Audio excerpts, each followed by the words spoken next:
Welcome to today's video. This is Ryan Knows Tech from TechInform.us, and today, as requested a couple weeks ago, I'm going to go over and look at some of the applications that I use all the time on my iPad. I've had an iPad since day 2, actually, since launch, and since then I've found a lot of great applications that I use, even though I don't use the thing every day anymore, maybe only a few times a week, if that. There's definitely still some great apps that come to mind.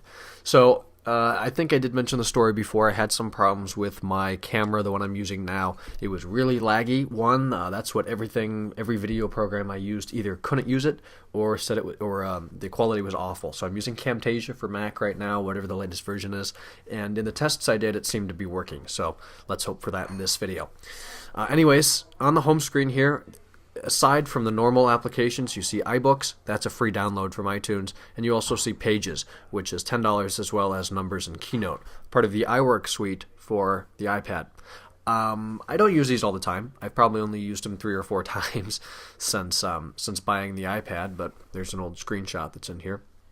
But it's a very nice application. If we go back to Documents, there will probably only be one here. We'll just delete that and create a new one. I think most people have seen this with the iPad, but I will just go over some of the basics here. It's really a lot like iWork. Since we were talking about iWork for Mac this past week and early this week on Monday, we can talk about it a little bit here in the iPad video.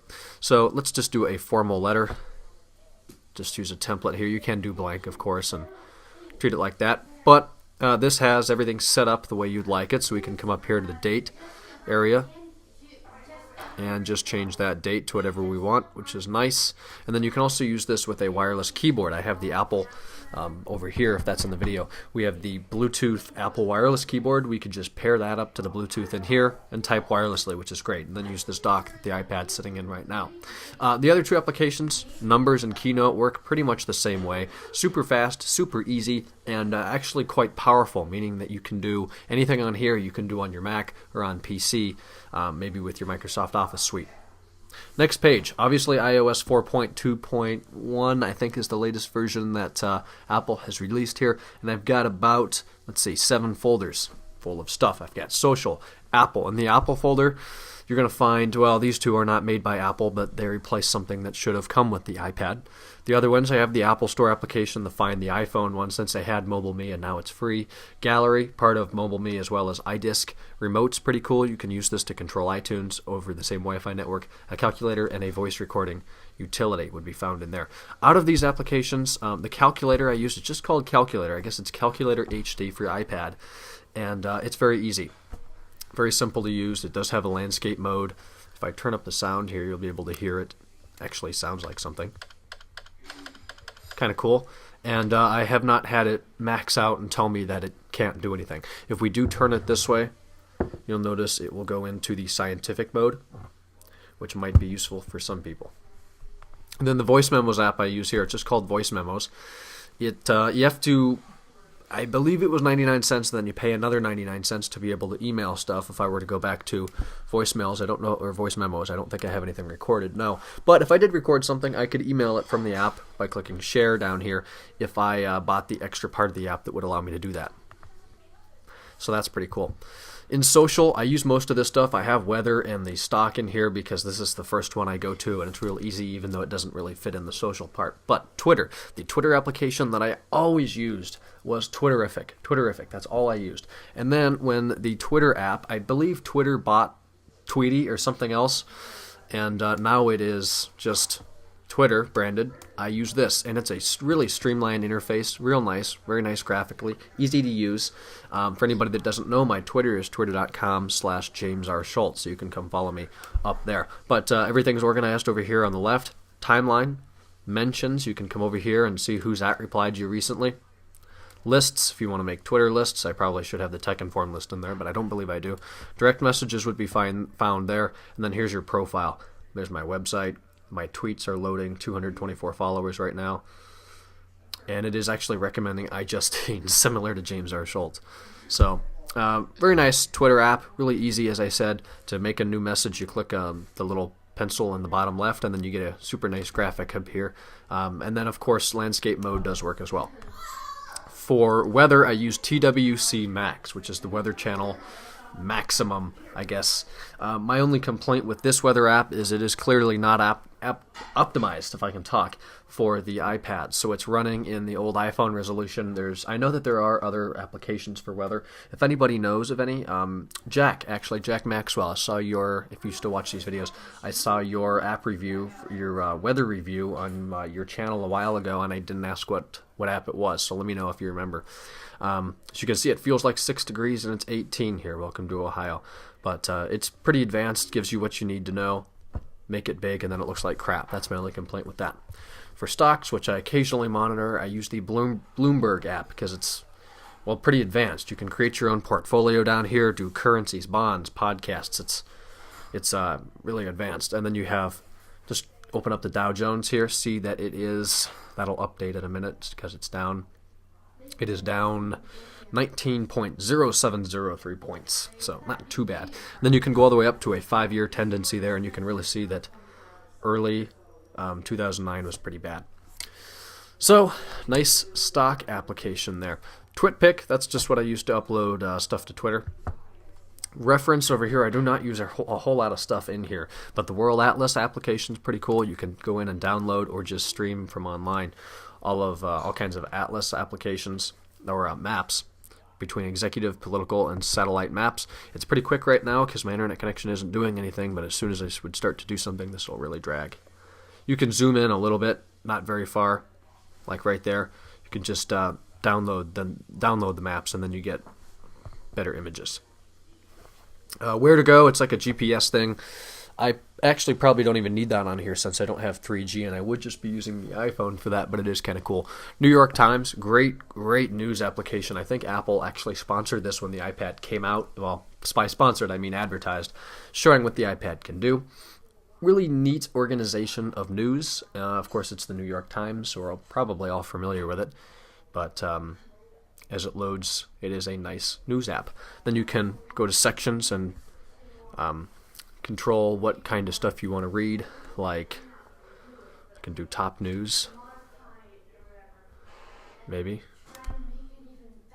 yeah, whatever, or settings, breaking news. You can turn that on or off, but that's just kind of annoying. And then you can make an account, stuff like that.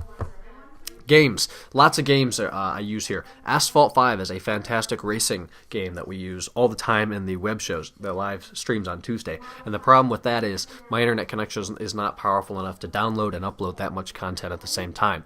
So we've kind of cut off from doing that, but I wish we still could. X-Plane 9, I think I've mentioned this before on the channel. It's a very nice flight simulation game. I think it's $10 and it's well worth it. You've got probably 30 planes, a whole bunch of different environments you can fly in. I mean, everything from a 747, I think it's a 400 series, all the way to an F-22 and a Concorde and a B-17 and cargo planes are in here. It's helicopters too. It's really cool. Graphics are good, but not as good as FSX or anything that's built to run on more powerful hardware. You can adjust the weather.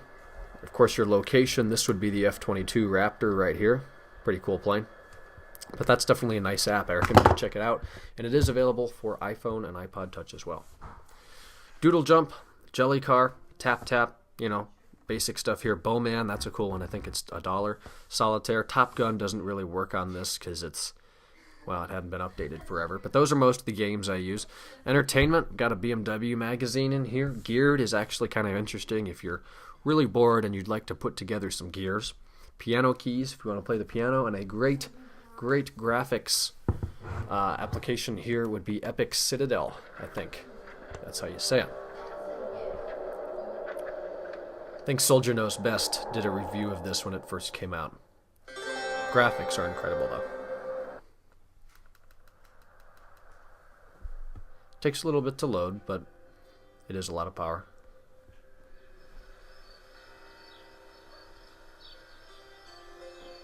And trust me, the camera's not doing this justice. The reflection on the floor there is incredible. The smoke coming out of the chimney there.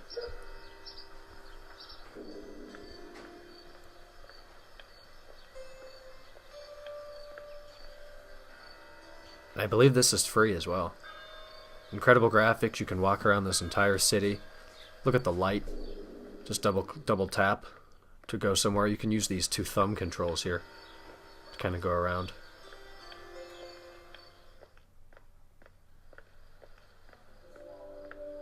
Definitely very cool. Really nice graphics. If you have an iPad, I definitely recommend you check it out. I really don't use a whole lot more than that. I have some utilities here that, truthfully, I don't use very much. Speed testing to see how bad my connection is. NASA could be kind of interesting. Wi-Fi faux fum. I did a review way back on the old administration with this application, and it was definitely pretty cool. You can actually come in here, and we'll make it bigger so you can see it better, even though it looks worse. And you can see all of the Wi-Fi networks that, surrounding you. I've got a Linksys network and then 3 of my own. The Airport Extreme 2 gigahertz signal, the 5 gigahertz signal, and then I have a guest signal open. So that's pretty cool. Come over here to nearby. It's going to show you nearby connections. Radar, again, pretty cool. It's going to show you all the networks around you. It's not the most accurate thing I've ever seen, but it's definitely good enough. Settings, you can come in here, change your scan frequency, RSSI filter. I don't know what most of this means, but it's kind of cool. TeamViewer, actually one I use quite a lot. TeamViewer is an application for Mac, PC, and now finally iOS. Come in here, plug in the ID, open it, let's say on your Mac. We'll plug in the ID the Mac tells us, set up a password, then log in, and I can control my Mac, my PC, not my other iPhone, not iOS to iOS, but PC to PC, PC to Mac, or iOS to PC and iOS to Mac. You can control your computer, and that's great if I'm going to upload a video. Let's say I'm out somewhere, and I don't want to leave the computer on the whole time. When it's done, I can log into the ThinkPad from my iPhone and shut her down. So that's pretty cool. And I believe it was free. If not, it's like $2. So lots of cool apps on here. I probably missed a lot since I really haven't been into the whole iPad scene recently. I've been spending a lot of time on the site. But leave your comments below. What app should I try? You like any of these? You have them? And Jack, what the heck was the name of that weather app? Leave me a comment. So thanks for watching the video. Our website is techinform.us. I don't think you guys have ever seen it on my iPad, so we'll go ahead and open that up and see what it looks like. And while that loads, my Twitter, as I mentioned before, is twitter.com/JamesRSchultz. And be sure to catch us live every Tuesday night from 8 to 9 p.m. Eastern Time on ustream.tv/user/techinformus. Thanks, guys. Catch you in the next video. Bye-bye.